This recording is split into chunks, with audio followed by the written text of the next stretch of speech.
Talking about Anambra and Abga, they also have a presidential candidate, and you also have another presidential candidate on the Labour Party, in the Labour Party from that state.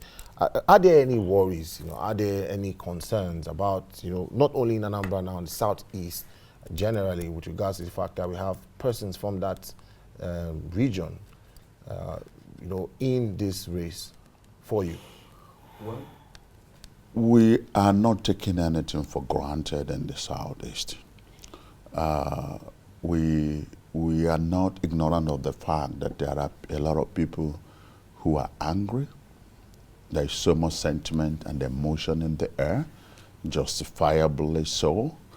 We were part of the team that felt that it would be nice for this presidential ticket to go to Southeast.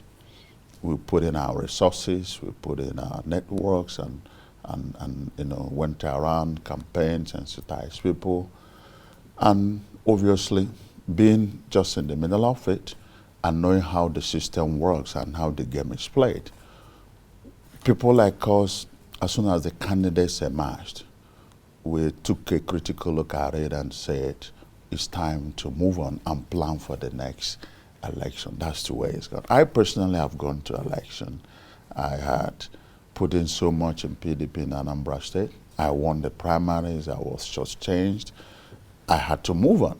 So when we looked at it, we felt that we had to look at Nigeria where it is. Do we have to go by sentiment? Do we have to go by emotions? Do we have to go by factors that are not really very, very beneficial to us?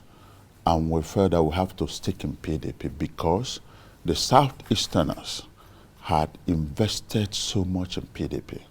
We had put in all our political assets, capital, in PDP since 1999. It is not a time to step out of it. We're almost at the point where we have to reap, especially when you're talking about presidential election. It will only take major parties to win presidential election in Nigeria.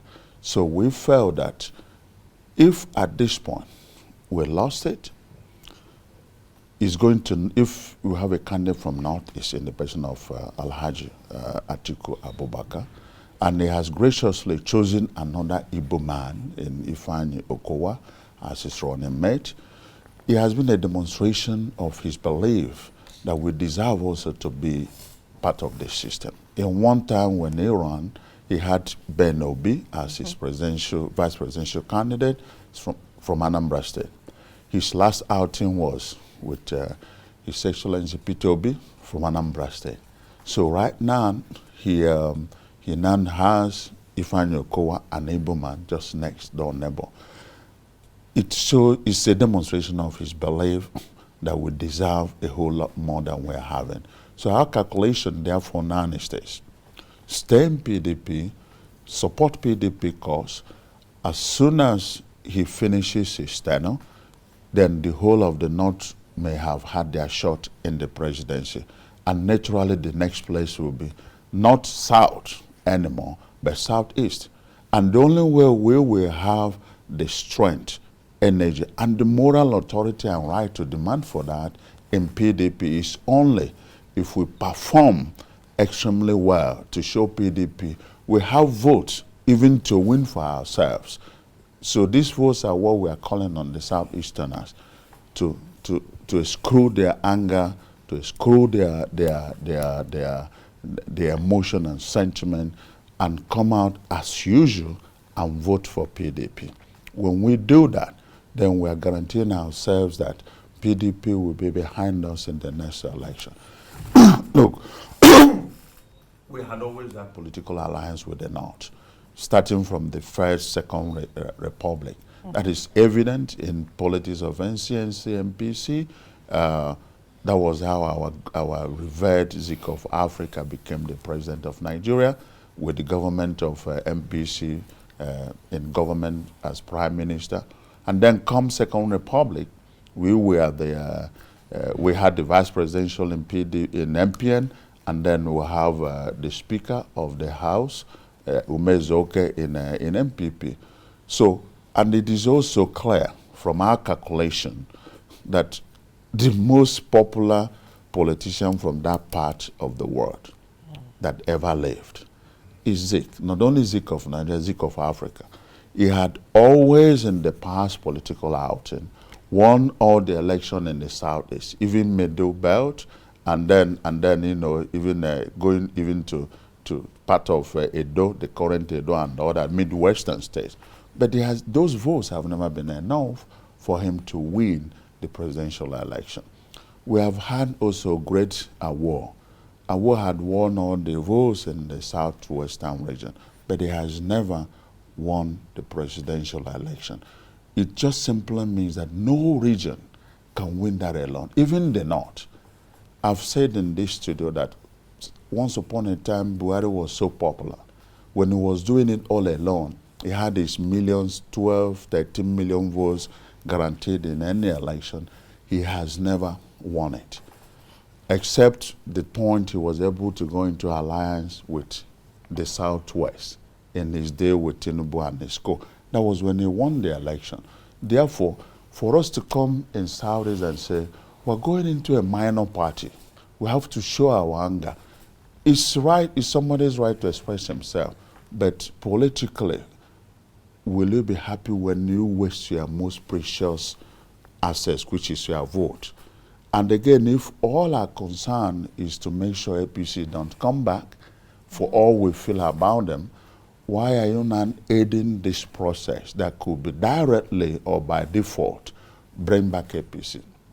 So the danger is we have to make up our mind that we have to live with the consequences of throwing our votes to a minor party and then giving room for APC to win, because any vote of Southeast lost to another party that is not for PDP is just enhancing APC chances of winning. So that's what I think, that at this point we should be critical in our decisions and our consideration and support PDP. That's why people like us are here. We're all concerned, but sometimes in this game we have to be patient. All right, I see that 2 days ago, youths from the People's Democratic Party raised some sort of alarm under the aegis of the South Youth Vanguard and said, well, there seems to be a little bit of exclusion of young people in the campaign council in terms of, frontlining His Excellency's mandates. And they have accused the national chairman, saying that the national chairman and Umaru Bature as the brain behind the exclusion. And they said in a statement, and this is led by James Afe Akwofere, he said, and I quote him, "The chairman is not carrying members of the NWC along, and his administration has polarized the party." He also says that while other members of the NWC are not involved in the campaign, IU is everywhere with the organizing secretary with the presidential candidate. So he mentioned the likes of the financial secretary, publicity secretary, national treasurer, national secretary, national auditor, national vice chairman, South. So he's indirectly saying, well, the front line, of the South and the Southeast representation is not really felt in the council. And you are going to the Southeast, sometime next week. Is this a conversation that is true to fact or just an allegation? Well, I don't know how that can be substantiated. To best of my knowledge, in the Presidential Campaign Council is all inclusive, and with the youth in particular, PDP is the first political party and the only that has set up exclusively dedicated youth Presidential Campaign Council, just like Women Presidential Council and then those with disability. So that's quite inclusive. And besides, I'm also aware that at times like this, as soon as you set up the presidential campaign, the party is on the backside, and every member of NWC at this point, you have much more to do from your polling booth to your wards, your state, not necessarily in Abuja. That's exactly how this campaign council is designed. Yes, those who are prominent are those who are occupying strategic position in the campaign council. Like the NOS he talked about, is director of operations. So by the nature of his position in the campaign council, not as NOS, he's the director of operations in the campaign council, he has to be everywhere. And there's only one position there, and so you don't expect all the NWC members to be directors. So I really don't think that we are filling this in Southeast, where all the campaign positions have been populated and everybody is doing what they gotta do to ensure victory is assured.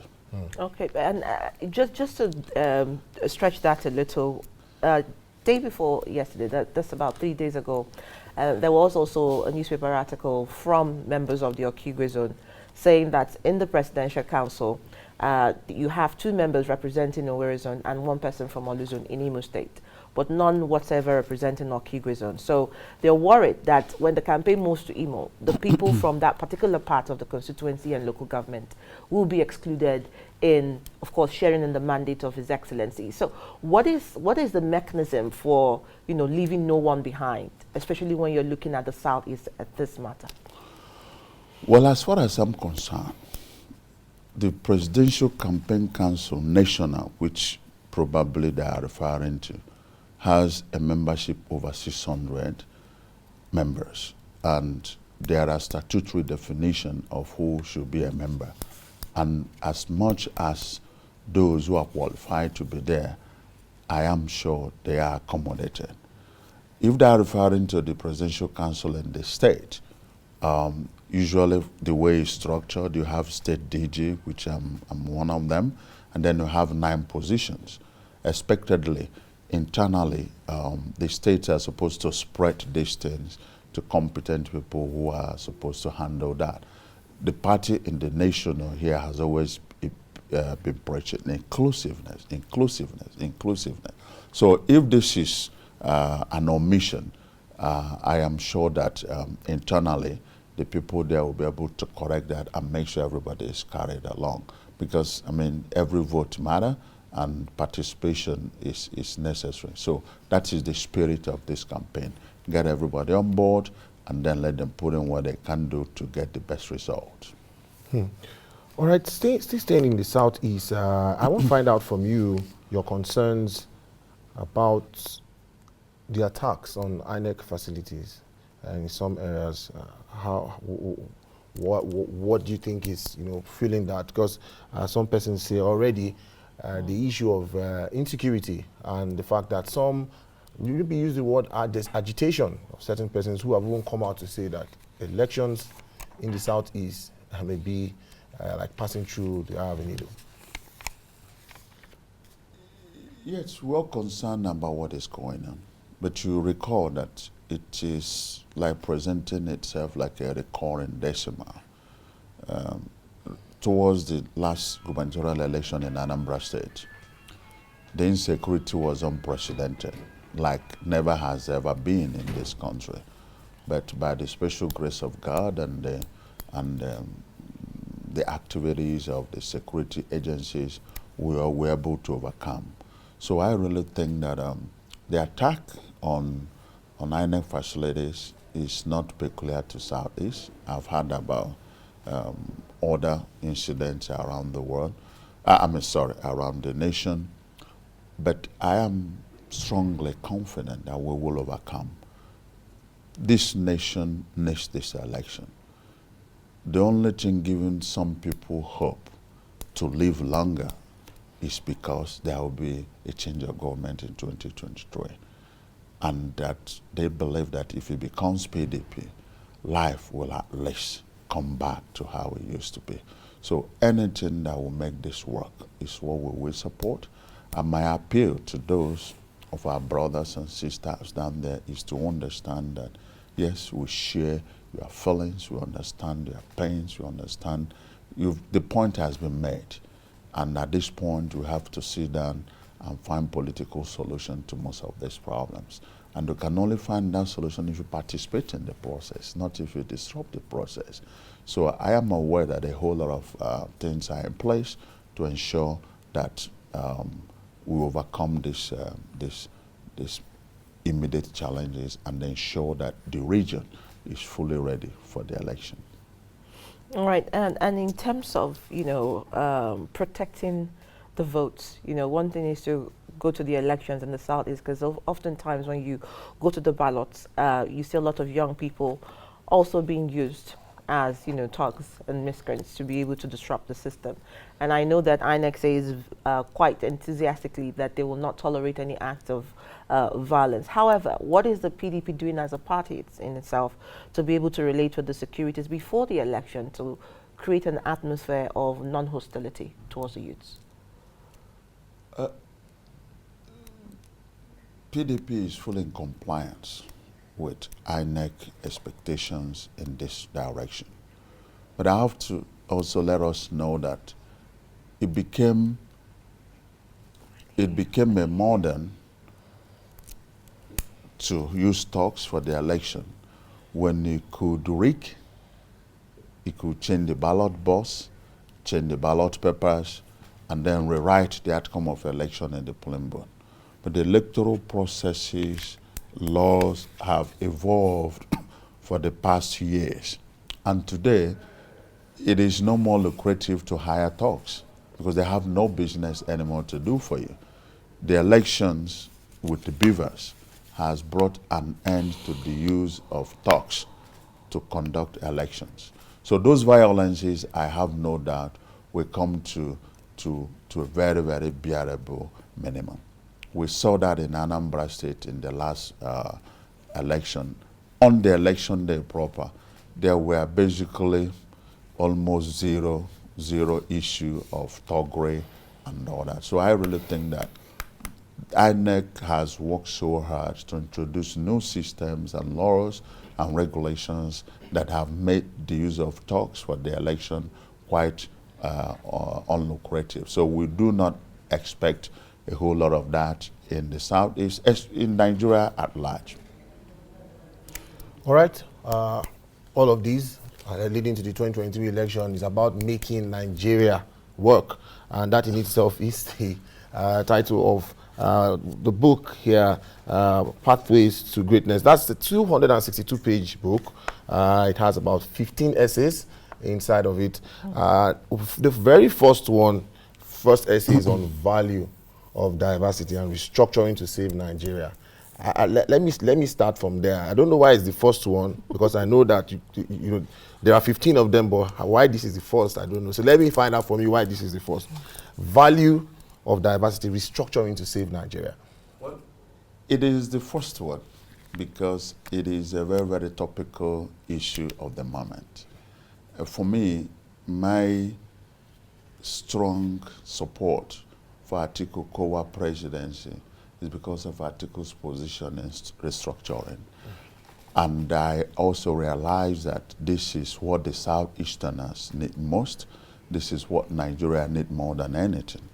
This was actually a lecture I delivered in University of Nsukka event in 2018.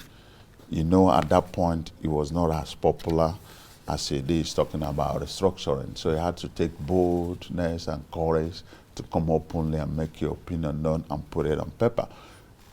That's the same like Atiku Abubakar. You know, he had stood for this when it was not popular. And Atiku Abubakar had paid a whole lot of political price for believing in the restructuring of Nigeria, for being a liberal Nigerian. And he's doing that because he understands that this country needs to go back to the old ways of true federalism. You see, I also think that he's the man whose time has come, because you wouldn't count him as one of the extremists who enjoys such strong deep followership in the North. And that is just simply because within them, they think he's more of a Southerner. But today, it has beckoned on us that you need that kind of a person at this our current situation in Nigeria. Somebody who is liberal, somebody who can appeal to North, can appeal to South, can appeal to East, and then people are comfortable with. So that is why I really think that even his support base in the North is increasing, because the Northerners also have agreed that you just don't need a northerner. You need a northerner who is a pan-Nigerian. Atiku is one of them. So my belief in restructuring is number one. Restructure this country. You reduce the tension, you reduce the agitation, even the urge for coming to be president in the center will reduce because you divulge powers to the regions and all that.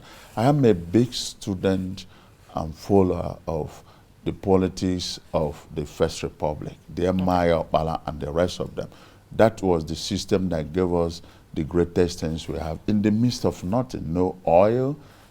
Starting there was in Ibadan sometime this year. The highest buildings I could see here were built by Awolowo. The greatest infrastructure still in Southeast were provided during the First Republic. So this is the way to go. So I believe in this. Atiku Abubakar believes in this. He just doesn't talk it. He has written it. He has said it. Even when it was unpopular, I repeat, he did that at the expense of his political gain. So there we come together. And so for me, that is the most important thing Nigeria nation has. So I put it number one just to demonstrate also and add my voice to the call for true federalism in this country.